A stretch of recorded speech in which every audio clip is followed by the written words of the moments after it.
Hello, everyone, and welcome to the weekly market check-in here with myself, Greta Wall, and the leader of T3 Live's Inner Circle virtual trading floor, David Prince. David, thanks as always for being here today. How's your trading day going so far? Quiet, given the market action, but no complaints. Good day. Just a bit quiet. Okay, all right. The quiet days aren't always bad. Sometimes you need a little calmness, especially after some of the days you've had recently. All right, so let's just get right into what we're talking about today. The title of our stream is "Has the AI Bubble Popped?" And of course, it's a little tongue-in-cheek. I don't think it's necessarily popped at this point. But last week, there was some major weakness happening in the semiconductor sector. Those leaders of the market, NVIDIA, SMCI, AMD, etc.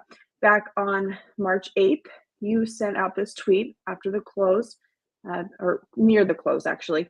That was Friday, saying today is what we call a day to take notice. On the long side, I trimmed quite a bit of my IWM and TNA off the open, closed my AMD puts. NVIDIA was my focus as you went short and bought puts. You said, I don't get greedy shorting the hottest name in the market. It went flat. Market could use a cooling off period, especially semis. Today is a reminder that you don't need to be in everything, just sized right in the special ones. NVIDIA short above 960 was that for me. So let's think back to Friday. I know it's Tuesday, but talk about what you were seeing changing within this space on Friday. Sure. And I assume we'll, just so everyone knows for all the tech gurus, that I did eventually get long and always want to be long when it's priced right. But to move backwards, last week is Wednesday and Thursday went on, and everyone talked about how semis are a melt up, and just saw a lot of retail money, people who really just start to get excited at the wrong times, start to scream at me about how this is only the beginning, and the semis and the stocks and Broadcom and AMD is going to 300 and NVIDIA is going to 1,000. I don't know. I had a good 40 people tell me NVIDIA is going to 1,000. They were just going to 1,000. So, you know what? I actually think it's going higher. But in the meantime, I felt such a fervor and such insanity in the velocity of the move. I'm like, we're getting real close to a reversal. And rather than, I don't know if you have the tweet, but rather than be cute and tell everyone about it afterwards, on Thursday night, I wrote. Do you have it? Or yeah, okay. So on Thursday night, I'm like, I'm not going to tell people, like, there are a lot of people on Twitter out there that tell people what to do, like they know. I don't know what the market's going to do. I just have an inkling and I have a good feel for risk reward. So I said, I don't think you at least go out and buy. I think I can give you some positive advice. This is not the time to buy NVIDIA. Clearly, I'm getting ready to short. But I just saw too many things that added up to a break coming. And then just very specifically, I saw an 86 RSI on NVIDIA, which historically it only has gotten to maybe 4 or 5 times in its life, in the 80s a few times, but 86 is high for it. Then you start to look at the size of the market cap, what people don't really get at this point in time, because I have a lot of people who are like, RSI means nothing and high can go higher. Yeah, I get all that. But it was the third most valuable company in the world as it was hitting 86 RSI. That means there's a decent amount of supply. There's a lot of shares out there, right? It's not some $1 billion market cap that literally is going up with crazy velocity that can go to 97 relative strength. So what I thought was, at 86 RSI, this sets up so similar to SMCI when I was shorting above 1,000 that day, that it's remarkable. And to me, 86 RSI, short term, very short term, sets up for a huge reversal. Now, am I smart enough to know if it's today or Monday? No, but I really feel strongly it's the next 48 hours. So I'm going to set up for it and get short and buy puts, which I did. But it really looked like SMCI at 97 RSI. Yes, it was 86, but there's a big difference between 86 on a $2 trillion company, right? And 97 on a $50 billion company. So to me, it was the same thing. And I set up to get short. And also tried to tell people Thursday night, at least wait for a pullback if you're desperate to buy this because you just missed the last 500 points. And you mentioned those puts that you took, of course, Inner Circle, the the virtual trading floor that you lead. Members there took those puts alongside you. Here's a look at the chat from Friday. It was a big day for all of you with NVIDIA, AMD, and MDB puts, just calling out some of these sick trades. NVIDIA, AMD, MDB, what a Friday. Someone says, best day of 2024. David, Akira, and Rick, you are all incredible. Talk about the put trade and how you navigated it throughout the session on Friday. Well, the first thing is not everyone, I get it, right? Not everyone is running a big book and is comfortable just shorting some $900 stock and looking for a break.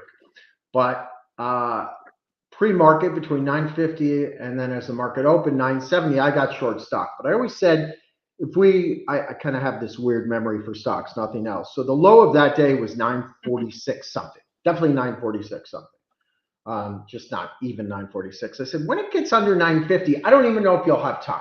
You traded for an hour or so above 950. I said, you kind of have your green light that it's going to flush. Moreover, if it goes down without the market, meaning the market's not flushing and it's leading the market down, then you really have your green light because it typically is stronger than the market, right?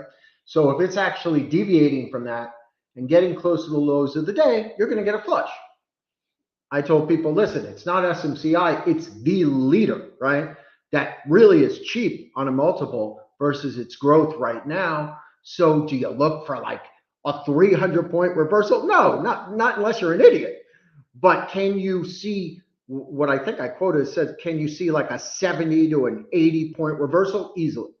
So I said the best way to do this is if you want to go the conservative route, but still get the best bang for your buck, you buy next week's puts because it allows you some time where you don't have to be right today. And then if you want some ultimate alpha, you buy the puts for today because it's Friday. You don't have to pay all the time. So what we did was we bought 900 puts for next week and we bought 900 puts for that very Friday. The 900 puts, I wish I could say I trade like this all the time, but we don't. Went from, I kid you not, from 58 cents to the 30s, like literally the 30s. And the more conservative route, the 900 puts for the following week went from, we entered between like 10 and 1050. They went to like 40 something, ultimately by, I think I was out by 32. Anyway, I was out way before the top, but I had like on those, I don't know, double or like a triple. And I covered my stock and I said, listen, I'm probably covering too soon, but I'm actually more excited to buy this now that some of the craziness is out of it. And I've learned enough in this market. If you are going to fade the most strong trend in the market, don't try and catch the absolute bottom when you cover because you're just going to give away your profits. So I thought I think it was 880, 890. I'm like, I'm done with it. I'm covering. And I think it went down like another 20 that day or 15. And I was out of the trade, and that was that. Mm-hmm. Oh, and we had some AMD puts along the way because AMD really rides the back of NVIDIA in terms of its movement. Sorry. Yeah. So now you're back, or at least yesterday you were back riding on the long side of NVIDIA. You sent out this tweet yesterday saying, I did get long today per the plan after a fun 30-point bounce, trimmed and will remain long. And then you also sent out another tweet later saying, I think you were out of the trade by a 40-point bounce, maybe holding a little bit. This morning. Okay. Yeah. So talk about, you love a day two move. You like to, trade stock on a short side one day and long side the next day. You're great at both sides of these trades, not getting stuck on a thesis of I need to be long on this. You really, I think, look at trades individually in the moment at the time. So what is the deal with NVIDIA now? Obviously, the market is bouncing, tech leading that today. We'll talk about the CPI in a little bit, but talk about NVIDIA in this moment on Tuesday, March 12th. Sure. So like I said earlier, I really like if you want to make real money and be a good trader or investor, you want to be long NVIDIA, not short. That was a moment in time. So I don't let it like overwhelm me with, oh, I always have to be short. What I really fancied was, wow, this week, my favorite setup, this was over the weekend. And what I told Inner Circle Monday morning is actually a little bit more of a pullback, much like we saw after SMCI when we shorted. We shorted SMCI above 1,000, and it had a day two where it got as low as like 710, 720 before obviously it bounced all the way back up to 1,100 after being added to the S&P. I said, we're not going to get that exact same sort of move because it's NVIDIA and because, again, it's fairly cheap. But we can have a day two a bit lower, and you have all these kind of chartists that really get emotional and don't know how to trade. You had people on CNBC on Friday, I kid you not, Friday at the close saying next level could be 700. One guy, I don't remember who it was, said it could be 650. Just dumb, idiotic stuff, right? It was just a cooling off period. It wasn't like the end of the bull market. So what I said is we should get a greater pullback, but it's probably not 700 unless there's fundamental news to do that. So I just looked at the charts and really said, hey, 840-ish to 830 is where, if you get lucky, you want to own it. And we may not even get that lucky. So yesterday, as it flushed after the open, I started buying. As soon as it got under 850, I saw 840 got to full position. Within seconds, it had reversed. And then it was a matter of, hey, don't be too quick. You just got the most important stock in the market, basically the stock that is the market, right? NVIDIA has been the market for weeks, if not months. And you just got it at the equivalent of like a little over a 10% discount from where it was at one point on Friday. Was it overdone Friday to the upside at one point? Sure. But you just got a discount. And most importantly, it comes at what a wonderful time. It comes pre their biggest event of the year, the GTC event, which is all about AI. That's going to have significant announcements with the likes of Adobe and the likes of Microsoft and the likes of Oracle. Like, what a nice setup. And if it gets even uglier to 800, well, I'll be even more excited, but it's doubtful they make it easy like that. So we got long, trimmed a lot. I would say I was out of quite a bit by 880 because it was for me about a 35-point move after Friday. And I thought, I can't really dictate where the market goes. I think we're ready for a cooling off period. I'll sell most. And then today, when it continued higher and I saw almost 900, I said, risk reward. I'm not a big fan of the market right here. I'm out. It's been a while, 2 days. And like I like to tell people, if you catch those types of moves in 2 days, you're making your money. Yes, I want to be a long-term investor. Yes, I want to have stocks I can swing for weeks, months, sometimes a year. Is there anything I love here at this price? There's not that much. So NVIDIA, if I can catch the equivalent of, frankly, it was probably over 100 points in a 2-day period, which is over 10%, that's good enough for me. Right? So I closed it today and I'm flat NVIDIA at the moment. And if it pulls back, I'll be along again. Just for a reminder for everyone who is here with us live, a great number, like over 600 people so far.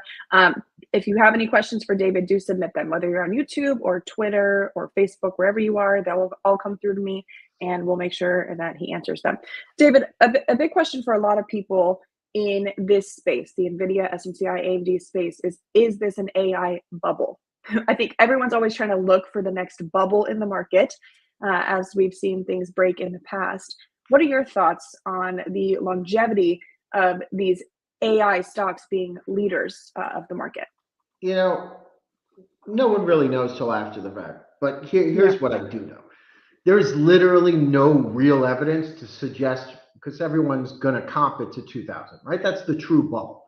We had the housing bubble, but that's not a real bubble in terms of the market. We had the silliness with SPACs in 2021 and a total crazy different type of bubble as the Fed was giving out free money. But a real bubble we haven't seen since 2000, right? Internet and so on. And this just doesn't pass. It's just not there, right? When people were buying Cisco and Emulex and JDSU and Dell, which by the way was based on a much smaller theme. What people forget, the theme was the internet is just getting big, the build out, what we need to build pipe and broadband to enable people to have speedy internet is just, we got to keep building. But at some point you build enough pipe and you have enough space and you have fast enough internet, and then you need enough people to get online to even need more. But the major impetus was that. It wasn't creating a whole new business. The internet part had been created. A lot of what the bubble was about was telecom and pipe. So people forget that. Right now, one, I'm not smart enough to know, but the people that are smart enough, the people I deem smart, are telling me this is perhaps the greatest event of the last 50 years. Lisa Su, who's really a bright woman, I mean, she came to AMD, it was a $3 stock. Look at it now. She said yesterday on CNBC, it is the most important technology of the last 50 years. So I'm going to say, hey, I don't have to decide. Lisa Su says it is. So if that's the case, just to answer your question directly, and Cisco and Emulex and Dell is a computer company. I mean, if they were all trading 70, 100, some 150, 200 times, and NVIDIA is trading 35 times, could I really say it's a bubble? No. Now, can I say that the market relies on AI too much and that maybe AMD is too expensive per earnings, but people are so confident how their AI chip is going to do that they'll make up for it in growth with that specific area of the business, even though the rest of the business isn't really doing gangbuster? Okay, so there's some expensive stocks, but you can't really go out and say, oh my God, like Google's expensive and this is crazy. And oh my God, CrowdStrike's expensive. Sure, it's expensive, but it also produces a lot of free cash flow. Basically, we're nowhere near to the bubble level we saw in 2000, where companies were trading at 200-300 times sales, and some didn't have earnings, and the ones that did were trading 200-300 times. We just don't have a lot of that. Yes, we've gone up a lot. Yes, it's really a powerful theme that maybe props up too many stocks, but term bubble is kind of tough when you can talk about the leader and say, well, it's actually, I get it. Like everyone knows it's not going to grow 50, 100% for the next 4 years. It's just not possible at this rate. But right now it's growing over 35 times. And that's what it trades at on a forward basis. So you can't really say if the leading stock isn't, then how's everything a bubble? It's just not that simple. Is there insanity within it? Absolutely. But for right now, I don't deem it anywhere near some of the bubbles we've seen in the past. By the way, the IPO market's closed. You don't see SPACs coming. You probably never will. We get it. The IPO market's not closed. Reddit's coming. There's a few cute deals. But it's not like we're seeing tons of deal flow. We're seeing some secondaries be done because we saw some massive news in the biotech space. But when you get bubbles, you get endless deal flow. It's not quite the same. Now, that said, I'm not that bullish here, but I just don't know where a bubble, anything like we've seen. Yeah. All right. Let's talk about the CPI and whether the market actually even cares about it. So the numbers this morning were the headline, 0.4% monthly, 3.4% annually. That was a little hotter than expected on that annual number. The core, 0.4% monthly, 3.8% annually. Both of those numbers a little bit hotter than expected.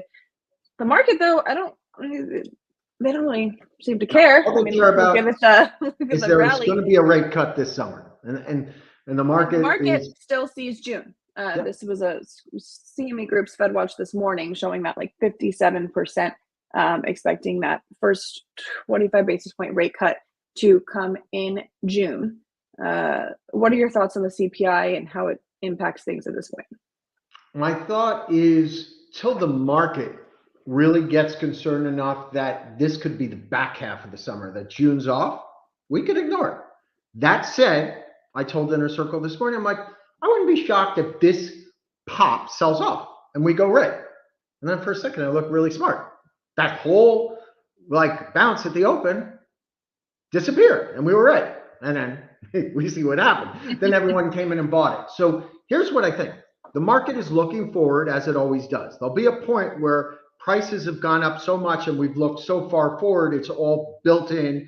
And unless the news is actually positive, we can't keep ignoring it and saying, but we're going to cut but it's going to be 3 cuts. So what it comes down to is this: either prices or valuation get too high, where that's all been built in, right? That us ignoring them, or there's news to say there definitively won't be 3 cuts, and it's no longer going to be in the beginning of the summer. It might not be till the fall, and then emotions will dictate till then. So do I agree with it? No. Like, I really actually don't agree with today's move, right? I'm not shocked by it. I just want to make that clear. Like, it's totally normal to me. And that's why I had like one teeny short in my book. I had some MDB puts. I'm long. And was trimming IWM this morning at the open. So I'm not against it happening. I'm just now thinking, I think risk reward on everything now more so than ever.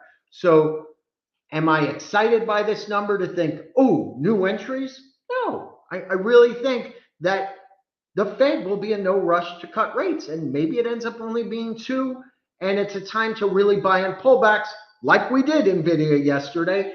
And if I don't get pullbacks and I have to do less on a day like today and actually make 50 points in NVIDIA and sell it today, that's fine with me. But I'm not excited by this news the way the market is, but I understand the price action. I'm a buyer of dips on the right things where I think risk reward sets up. I think we have priced in a lot of the good news, meaning rate cuts. And right now, the evidence is, okay, we probably get rate cuts, but it may not have to be 3 and it may not have to be June. So I'm really like right in the middle.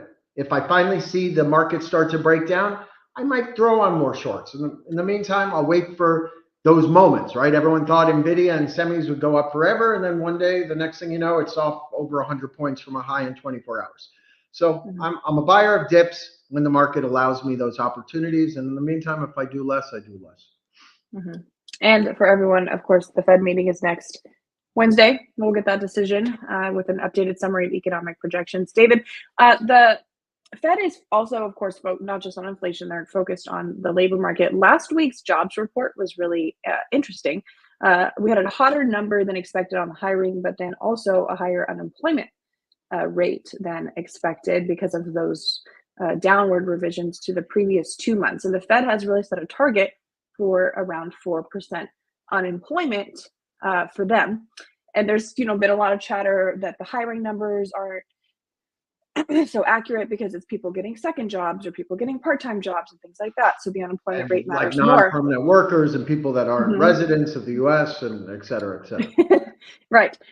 So on the employment picture, do you think the Fed has possibly maybe seen enough weakening at this point to stick with maybe 3 rate cuts this year, or they need more evidence? If I were to, like, my direct answer is 2 for sure. 3, I don't know if they have to. But I can foresee where they believe that they are more in the driver's seat. Like, they have the evidence that, inflation is cooled. They have the evidence that it's not where they want to be. And we're, of course, not getting to 2%. But I think they also may be aware that we went through this perfect period where there was no inflation. Everyone was trying to create inflation, right? And then maybe it's going to be more like 3%, which means if there's a new normal, yeah, they can still do 3. So I think they're in the driver's seat and are truly more data dependent than ever before. Because, like, he doesn't have to be like, oof, if I don't cut rates, we're about to just go by the abyss and go to the black hole and the economy's gone.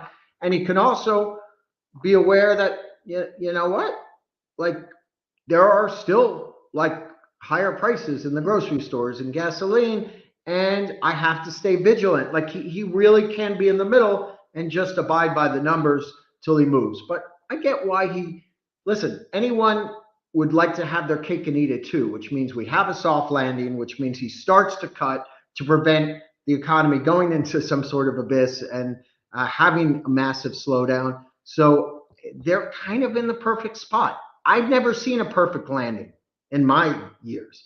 I've never, ever seen, because no one has, such an aggressive rate hike scenario and then a perfect landing like that. It's like that's unbelievable. That's like Michael Jordan like. So I still doubt it can happen, but who knows? Right now, the evidence suggests they're kind of getting there. So it could be 2 or 3, and I almost don't think it matters. Right now, the market knows it's going to happen, and it's at least going to be a couple. And when there's more money in the system, they're happy about it. So they're buying. I'm not a buyer up here on many things. I think the market will probably, here's my thought, real comes down to it. I think the next, say, 7-8% probably is to the downside, not to the upside. Doesn't mean there won't be a million buys in between, right? Like, bought NVIDIA yesterday under 850. But I'm not an investor here. I don't see a lot of things I'm dying to invest in that just look dirt cheap to me. but I'll certainly ride the longs as long as the market wants to go higher. We got a question from YouTube from Brian. He wants to know your opinion of tech here before earnings in April. We know the current earnings season is winding down, but it starts right again next month at the end of the month. So with tech so run up here, I think is the point here. What do they have to do next earnings season to continue this? Yeah, so Brian, run? It might be that I'm old, so this may be an annoying answer, but I always tell people this. I never look at it as tech. Like every company to me has a risk reward profile. And so much of it is where's the stock pre the print, right? A lot of these moves is it already built in? So you have great numbers and yet the stock goes down. You have bad numbers and everyone's like, wait, the stock went up. So Oracle yesterday didn't go up that much because they blew away the street. Yeah, they said 25 is going to be good. And they said, we may even be conservative. But then they said NVIDIA. But it didn't go up 15 points after hours because they blew away the street. The numbers were good. It went up because it has done nothing for weeks, has been soft, and had some meat on the bone. So I'm going to tell you, so much of what happens in tech earnings after this monstrous move will strictly rely on where the stock is pre the print.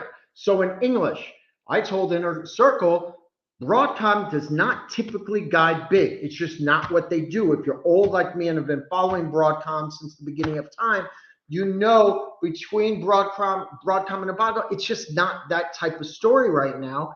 And they're going to have good earnings, but they're not going to guide huge. And the stock is up 50% into the print. So it's not a really hard call to tell you odds are the stock's down or flat after earnings like it was. And then after they actually reported, I told Inner Circle Friday, if you're looking for a cute short, it's still not priced in. Maybe it goes to 1,300. So the answer is it's going to be so much of what it is. I can tell you Meta is still cheap, but has gone up so much I won't be excited to play it. Yes. I can tell you Amazon has still not hit my price target of 188, which is the all-time highs. And there's still some meat on the bone. And a lot of people don't recognize that this advertising business is like an animal. Like that's just starting to get recognized with amazing growth. I can tell you that everyone's so depressed about Apple and so negative that if they have anything positive to say, there may be some meat on the bone, even though it's not cheap and I'm not a big Apple fan. I can tell you Tesla, if it gets down to 160 or 150, it'll be priced to actually go higher if he does anything right and he could throw out a buyback or something. So next tech earnings, given the move we've had, is going to be a lot about where the stock is pre the print, maybe more than you've seen in the last 3 years because so much is built in. But I just want to make this clear. Meta has proved that if the numbers are good enough and your stock's cheap enough, it doesn't matter. Because Meta, I didn't bet against Meta. I said it's too cheap. I wouldn't bet against it into the last report, but I said I wouldn't be long. Numbers were that big and it's still cheap, and it still went higher. So you do have to recognize there's some stocks that are expensive, some cheap. The one that's cheapest of the group, where if they give a good narrative and they change how they're approaching things and they don't take one side of the aisle like their search tends to do when it comes to Google, and they talk about AI in a much more constructive manner. And George Washington is, I'm about to say something dumb again, but if they fix some of the faux pas they've been doing, then Google might have the most meat on the bone next earnings season if it was right here, because it's still cheap, it's still way off highs, and it still has awesome cash flow with products that aren't going away from Google to YouTube. So that's the way next earnings season is going to be. It's not going to be a one size fits all at all. Okay, great. All right, quick before we talk about a trade that you have been a long-time investor in, I just want to let everyone know you can go to t3live.com/DP to join the waiting list for David's trading room, the Inner Circle. Currently, registration is closed because they've had just such massive growth in the past month. And the room is, they're really getting in the groove of all the new members, but they're all doing really well. So if you want to get on the waiting list to trade with David, that's at t3live.com/DP to join that waiting list. All right, let's talk about Immunome. This is a stock that you've been in for a long time now. So, you've been talking about it since the end of last year, but you are a personal investor in the company, correct? Right? Correct. Yes. Okay. Help finance company pre-IPO, people on the board that I'm close with. So So yesterday, I think this was yesterday, you tweeted saying, IMNM Immunome is tired, like much of the market, testing the 21-day again. CEO Clay Sigal presents at Leerink conference tomorrow. That's today. This is the chart that you included with that tweet, showing it near the 21 days. So just give me an update on this trade, how you're feeling about the stock, what we can probably, and then what we might expect from Clay at that conference today, and how it could impact the stock. Sure. So I think the best way to say this is to build credibility, right? I think the way the people that, I'm sure the people out there think I'm a complete bozo, but the people that like me, I think know if I'm involved in something, I'm not gonna sugarcoat, right? Just because like I always want it to work. It doesn't work that way. The same way I love NVIDIA, but I thought it was a phenomenal short on Friday. I was very confident in it before it worked. Doesn't mean I don't like the company. It's the same way I thought of them, after really being aggressive and walking the street through the story, whether it be institutions, Twitter, or friends on Inner Circle, the stock has gone from 6.7 to 31. I mean, $31 some point this week. I think it was whatever, Friday, yesterday.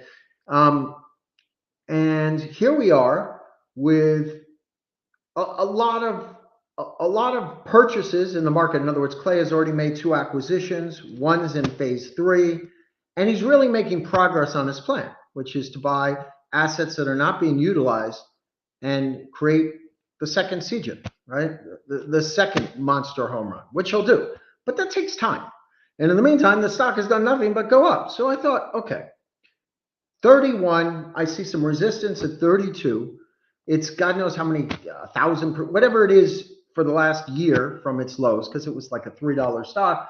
It's time to take a break. And if we get to that 21 day, it should be buyable. And if we get anywhere near that 2022, which is where recent secondary was done, I'll be an aggressive buyer again, because everything's about risk, reward, and time frame. I really think the people that are like, even an analyst, I think their job is not simply to tell you the fundamentals, but to tell you how the fundamentals relate to the price, and if maybe it's not a great buy versus a good buy. Like those are the people I respect. Tony Dwyer, an old friend of mine, does that. There are a few analysts out there that do that give you their perspective in relationship to price. That's how I think anyone that at least I find credible, they don't just like something forever, no matter where the price is. So I looked at him, it's price action on Friday where it was, and I thought, it's break time. Buy it on a pullback. There's a lot more to this story. You just have a guy who created a $42 billion company. He's not in this for a $billion company. That's not why he created this. Like, guy doesn't come out of retirement after making all that money, who's considered godfather on biotech, to create a rinky-dink $1 billion company, right? So I think this is early in the story. But I also recognize price. It needs to pull back a bit. It did. Came into the 21 day. After selling some 28, 30 the other day, I bought some back. But I think the real buy is if we ever pull back and get closer to that 2022. In the meantime, Clay will tell his story, which is that he has endless cash. And when I say endless, that's because he already raised a ton. He has done this umpteen times, that he has some of the best scientists out there, and that this is very early in the story, and he already has his eye on several acquisitions. And when he makes acquisitions, the street gives him credit for these acquisitions being successful in the stock price before it even happens. I liken it to what you saw with MicroStrategy and how Saylor borrows money at nil, right? Goes out and buys more Bitcoin, and his stock goes up, and it's all leverage. Well, that's what Clay's doing at Immunome. So I think there's much higher to go. I think we'll laugh at these prices down the road, but I think in the meantime, it might get a bit boring and give us an opportunity to buy, which I hope it does, and sit so we can absorb news and let Clay basically actuate his plan and make some things happen. And I think the stock will break 330 and be a much higher stock. I don't know if it's going to 90 anytime soon, like we saw a few years ago, but can it be 40 or 50 in the next 6 months? Absolutely. I just think it was break time. So I thought, what a good time to, like I say, be up front and not just be like, go, go, go. It's going to new highs, because I don't believe in it. Mm-hmm. Eric from Twitter wants to know what you think about CAT. Good company. really has been riding the wave of the market. In fact, Kramer said something that was interesting, and it's not like I follow Kramer, but he made a lot of sense, right? He said, listen, with all this AI, you have such monster build out of server farms and just back end stuff that it's all about Caterpillar just build out. And I'm like, oh, that makes some sense. Now, in the meantime, are we early? I haven't looked at the chart in the last couple of days. Are we early in Caterpillar? No, I mean, this was pretty cheap. But here is how I look at Caterpillar. Not so different than a lot of stocks right now, which is this. Caterpillar to me is a trade to ride a very strong wave in a market that might have more upside. But if it were to break the 21 day and be beneath that 327, which is held, but only a few times, like it's held it the entire year, but maybe one time in mid January, then I'd be out of it.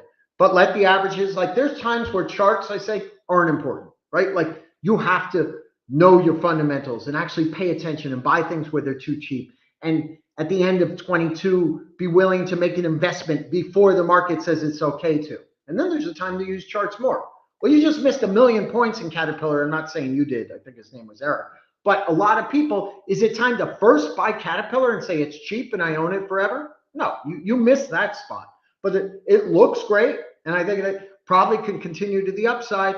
And you know you're out. If it breaks a trend line that's only been underneath one time this year, it probably says it's time to be out. Right now, that's a 327. All right, someone else wants your thought. What is your idea about Palantir? So Palantir, I've never drank the Kool-Aid on Palantir. So many people love that company. It's been a strong AI theme. And I've never been great with it. I want to say that up front. Um, After earnings, though, I said this is going to keep going. And a couple of us owned it. I actually missed like my entries, but my partner Rick was in it. We did really well with it after earnings and wrote it. I am not great with the story fundamentally. I understand people love him, they love his wild hair, and they love the AI story. Here's what I know on Palantir. It just backed up into the 21 day. If it holds, it's probably a buy here. It'll probably take out that 27, get to 29 or 30 and looks okay. Or I don't think you're early in Palantir. We all know it's had unbelievable move after lagging. I mean, let's face it, Palantir, IWM, so many of these stocks were working, it didn't. And then it played catch up after that great earnings report. Now it's a chart stock. It's not early, but it looks really good. Came into 21 day. If it holds this level, I wouldn't be shocked if it takes out that high and gets towards 29 or 30. But I also like to really tell people there's certain stocks. You asked me about Amazon, right? You asked me about XBI as an index. You asked me about, I'm just throwing out a million different types of stocks. Marab, you asked me about Madrigal. I don't care what the stock is. I usually have some real thought that I think can be constructive. Palantir, I'm not great with the fundamentals. Okay.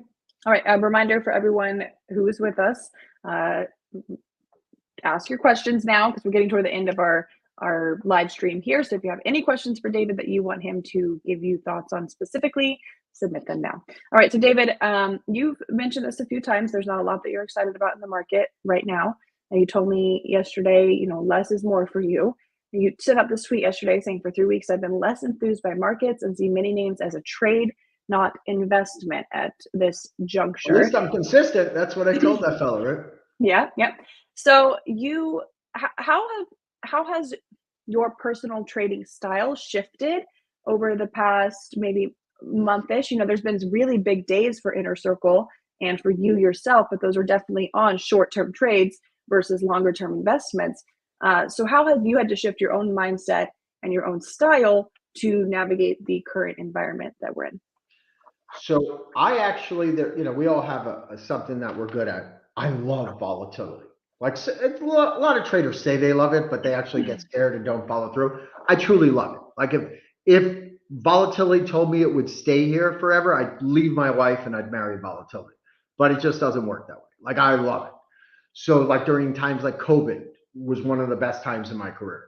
So what's cool about volatility, it offers you, first off, usually two sides to a trade, right? There's usually a short and a long you can make money on versus these slow trending bull markets. Second, often in one day or in a few hours, you make such a move in a stock. If you're on the right side, whether it be by a stock or puts or calls, you make enough money. You don't have to do much in the market.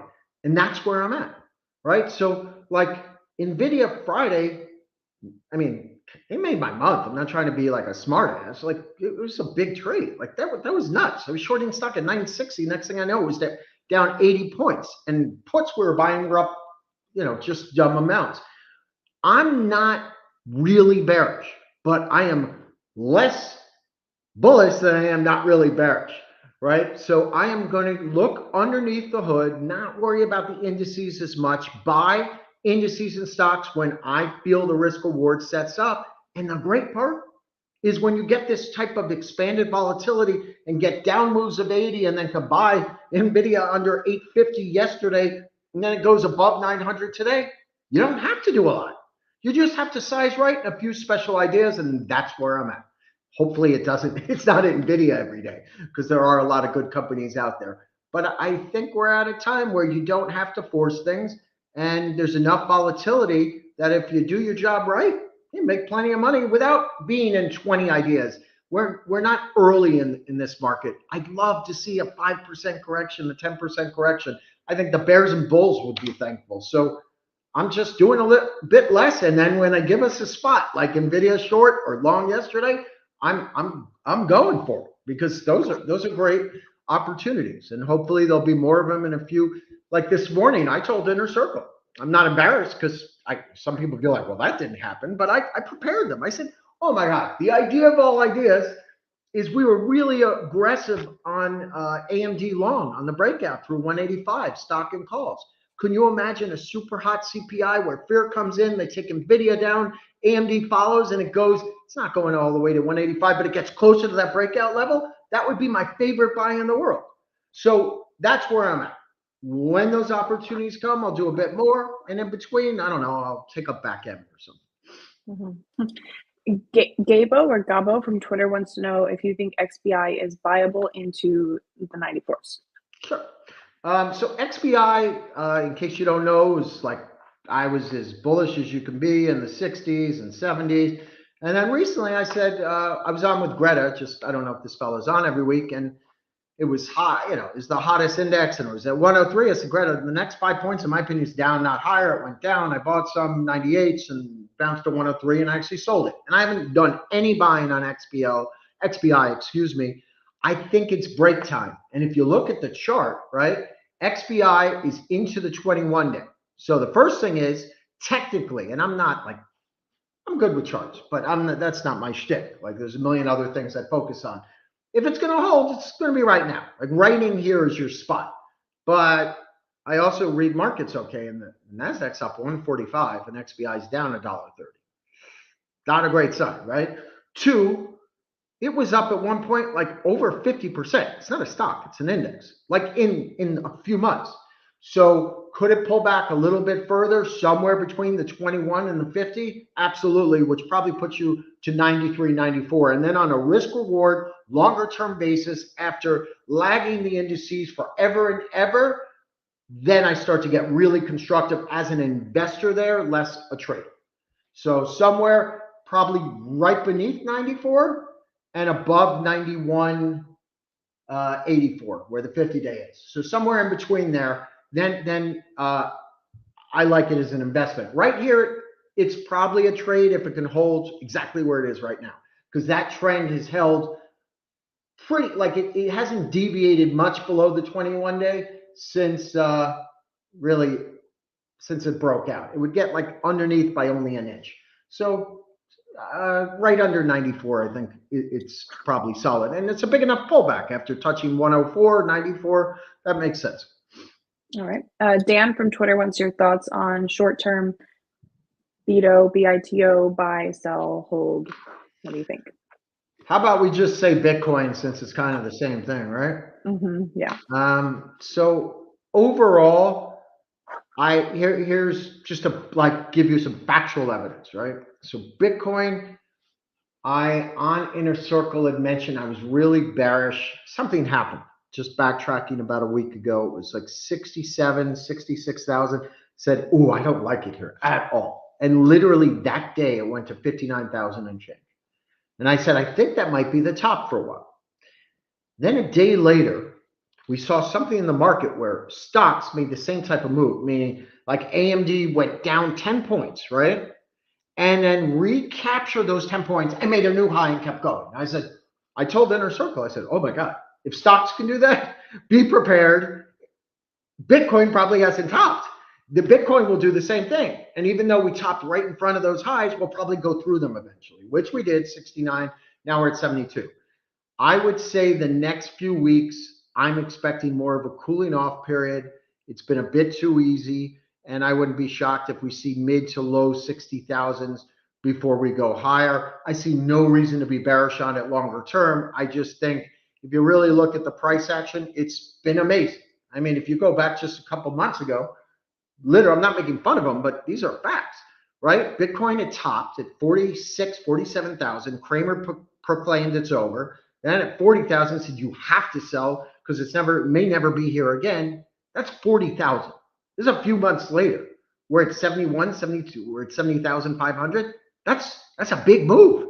So I think the next 5-10% could be lower, but that's nothing in Bitcoin. So if you are a long-term investor, I wouldn't even care about it, right? Like it's constructive. It's done everything it's supposed to do and more. If you're a short-term investor, I think there'll be a better buy spot. All right. Eric from Twitter wants to know what is your most bullish trade for long-term? He followed up saying for an investment, not a day trade. Yeah, Eric, so you talk to me on Twitter a lot and you get really excited about different stocks and so on. I'm really more kind of sensitive to the climate. I'm a big believer that the climate dictates what stocks can do. The climate has been so hot, most stocks have all gone bananas. So there is not a lot right here, right now, that I think can warrant from today up another 300-400%. There are but only a few names in that category, of which I'll write about on Twitter, but I don't think I should now because it's like for Inner Circle. But there's a couple. And mainly it's because maybe I financed them, so I have an edge, or maybe it's because I believe in the CEO and I financed them prior. But there's not a lot here that I'm just like, oh wow, this is too cheap. It's going up 300-400%. When I look at the market today, I think Nvidia was an amazing buy yesterday, and I think it's going to be 1150, 1250 one day. I don't think the run's over. But like Eric, the way I think of investing for your question, that was XBI at 65. That was Immunome at 7, right? That was Nvidia through 500.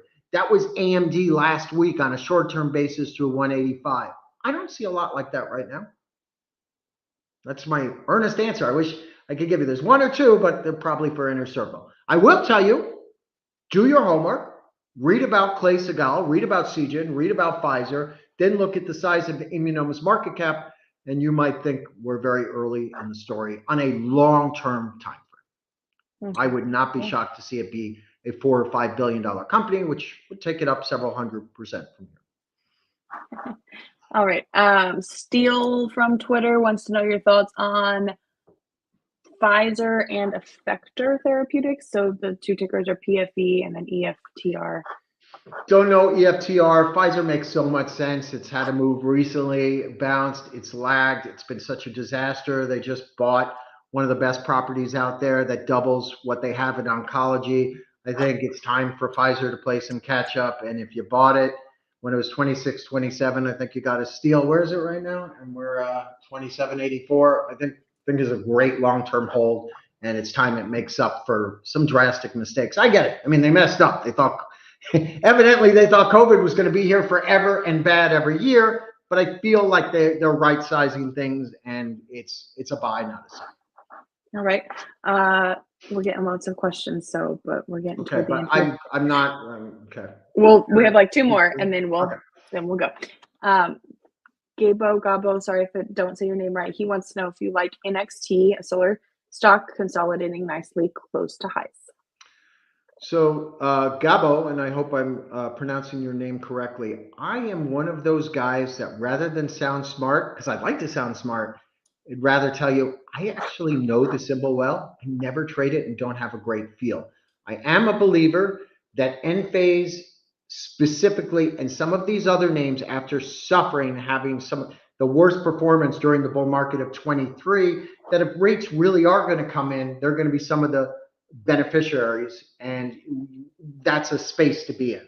So actually, in reference to Arik's question as well, I look at Enphase and I think, you know, if you're looking out 12 to 18 months, it's probably 180, 220 easily, because they're so rate dependent. So I'm a fan of solar here and now. I'm not a big green guy, but I understand the space. My partner financed H-Power that sold the plug. I've been following solar and fuel cells since you guys, most of you were born. So yeah, I think after getting crushed, there's some good ones in the space. The one he mentioned, I don't trade that much. I tend to be an Enphase guy, which has been demolished, not while it was going down, but recently. I really like the risk reward out 12 months. So that's the one I like. All right, and then we'll have this be our final question. Dave wants to know your thoughts on NVO Novo Nordisk. Yeah, best in breed, in the right category. Just had the amazing oral results. If I owned it cheap, I would hold it. It's something that should be a core holding that, frankly, is doing everything right. I happen to have some VKTX, which made me a bloody fortune, and then recently came in, and I'm now kind of waiting for their oral news. But when you look at overall, I think Greta and I talked about this. I don't think we're late in this weight loss category. I think this is like the beginning. I mean, I can't tell you how many people I'm meeting where it's changing their lives. It's changing their health. So, yeah, you own it right. You want to be in it. I'm just cognizant again on all of these big winners that price does matter. And I want to, this is probably a good way to explain it. So there was a point where NVIDIA sat between 400 and 500. And if you believed in the AI story, right, and you really did your research, you understood the stock was dirt cheap, right? I mean, pretty darn cheap. And didn't really matter if you paid 500 or 420. And look where it is now. I think on a lot of stocks, we are no longer there where the multiple, right, and earnings back up the stock price no matter where you buy it. So there was a time where did it really matter if you bought AMD at 170 or 150 on its way to 229 the other day? No. I am not trying to be Mr. Bear of the market, but I could say price matters more now that if you're off by 5%, it might get rather painful. So whether it be Nova or any of these big winners, I'm just a little bit more like, if someone said, I have Lilly, should I sell? I'd be like, no, but I wouldn't go out and just buy it. I would wait for a 10% correction. So that's how I think of Novo, Lilly, and a lot of these big leaders. All right. All right, everyone. Again, they go to t3live.com/DP if you'd like to join the waiting list for David's trading room, the Inner Circle virtual trading floor. Registration is currently closed, but reopening later this month. So you can get on the wait list now. And there's some other offerings. You guys can get some ideas from David through some other services as well. David is a real trader. He does do this all day, every day. So I've stolen him for almost an hour. So I'm going to let him get back to his trading day, and everyone else, hope you have a great rest of your day. And we'll see you here next week. Thanks again, David. Thanks for joining us. Have a good day. All right, you too.